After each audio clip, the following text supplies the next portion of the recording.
জয় মা বাংলা, জয় গুরুদেব, নমস্কার। অ্যাস্ট্রো বিআরএসে সকলকে স্বাগত জানাই। আশা করি সকলে ভালো আছেন।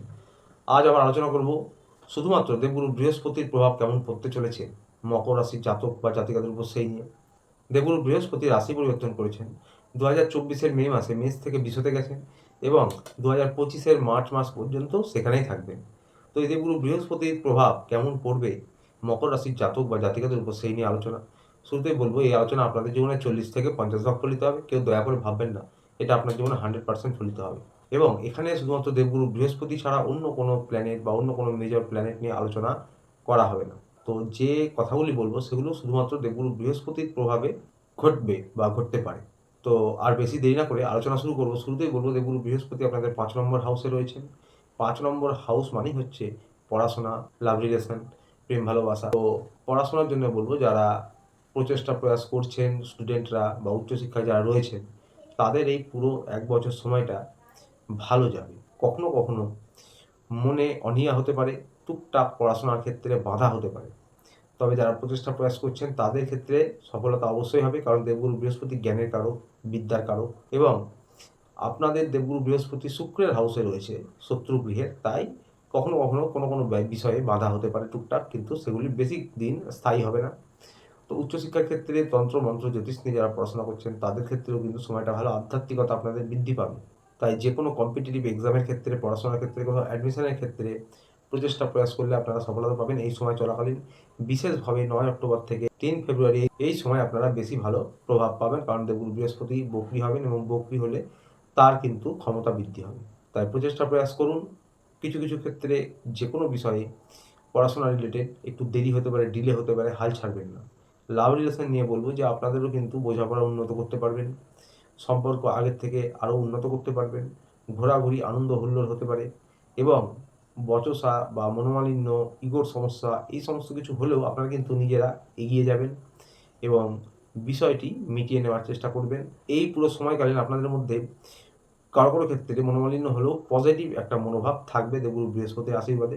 যারা বিবাহের জন্য পুরনো সময় ধরে চেষ্টা করছেন বা যারা পুরনো সময় ধরে সম্পর্ক রয়েছেন, তারা বিবাহের কথা এগিয়ে নিয়ে যেতে পারেন এই সময় চলাকালীন। এবার বলবো, দেবগুরু বৃহস্পতির প্রথম দৃষ্টি পড়ছে আপনাদের ভাগ্যস্থানে। ভাগ্যস্থানে দৃষ্টি পড়ছে মানেই হচ্ছে যে আপনারা কিন্তু ভাগ্যের সাহায্য পাবেন। ভাগ্যের দেবতা দেবগুরু বৃহস্পতি এবং ভাগ্যস্থানে দৃষ্টি দিচ্ছে, মানে এটা খুব এক ভালো বিষয়। তাই ভাগ্যের সাথ পাবেন। যা কিছু আপনারা প্রচেষ্টা প্রয়াস করবেন আপনাদের নিজেদের সম্পর্কের ক্ষেত্রে, সম্পর্ক উন্নত করার ক্ষেত্রে, ব্যবসার জন্য, প্রমোশন পদোন্নতির জন্য, পড়াশোনার জন্য, যে কোনো বিষয়ে আপনারা চেষ্টা করবেন, সেই বিষয়ে কিন্তু আপনারা ভাগ্যের সাথ পাবেন, ভাগ্যের সহযোগিতা পাবেন। এবং দ্বিতীয় দৃষ্টি পড়ছে আপনাদের লাভভাবে, ১১ নম্বর হাউসে বা সাকসেসের হাউসে। তো সুতরাং কর্ম করছেন, ব্যবসায়ী হোক, সরকারি বেসরকারি চাকরি করেন, প্রমোশন পদোন্নতির জন্য চেষ্টা করছেন, রাজনৈতিক ক্ষেত্রে যারা রয়েছেন, সকলের ক্ষেত্রে বলবো আপনারা কর্ম অনুযায়ী কিন্তু ভাগ্যের সাথ তো পাবেনই, তার সাথে লাভ ভাব বা সাকসেসের হাউস, সে দৃষ্টি মানেই আপনারা সাকসেস হবেন, আপনারা লাভ পাবেন। এরপরে কিন্তু রয়েছে ১ নম্বর হাউসে দেবগুরু বৃহস্পতির দৃষ্টি। আপনাদের কিন্তু ইমিউনিটি সিস্টেম ভালো হবে। তবে এটি শনিদেবের গৃহ এবং শনিদেব কিন্তু এই জায়গায় বক্রীর প্রভাবও দেবেন। তো ইমিউনিটি সিস্টেম মোটামুটি ভালোই থাকবে। তা সত্ত্বেও দেবগুরু বৃহস্পতি এবং শনিদেব রিলেটেড টুকটাক শারীরিক সমস্যা হবে, সেই নিয়ে আলোচনা করব। একটা বিষয় মনে রাখতে হবে যে যাদের ব্যক্তিগত লগ্নকুষ্ঠিতে দেবগুরু বৃহস্পতির স্থিতি খারাপ বা এই ভাগ্যস্থান ৯ নম্বর হাউস, 11th হাউস, এই সব হাউস রিলেটেড গ্রহের স্থিতি খারাপ, দশা অন্তর্দশা খারাপ চলছে, তাদের ক্ষেত্রে তো বৈষম্য হতেই পারে। বাকি সকলের জন্য বলবো আপনাদের ক্ষেত্রে এটি 40 থেকে 50 ভাগ ফলিত হবে।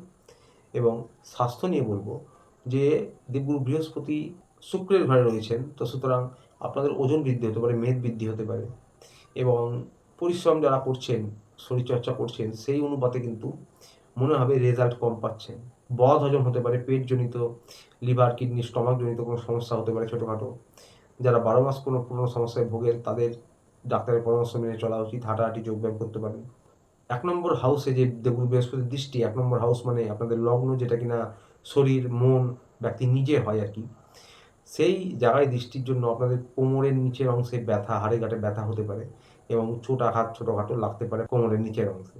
প্রতিকার নিয়ে বলবো, আপনারা শনিদেবের বীজমন্ত্র ওম প্রাং প্রিং প্রং স শনিশ্বরায় নমঃ, এটি প্রত্যেক শনিবার জপ করতে পারেন এবং শনিবারে শনি মন্দিরে গিয়ে পুজো দিতে পারেন, অত্যন্ত ভালো প্রতিকার হবে।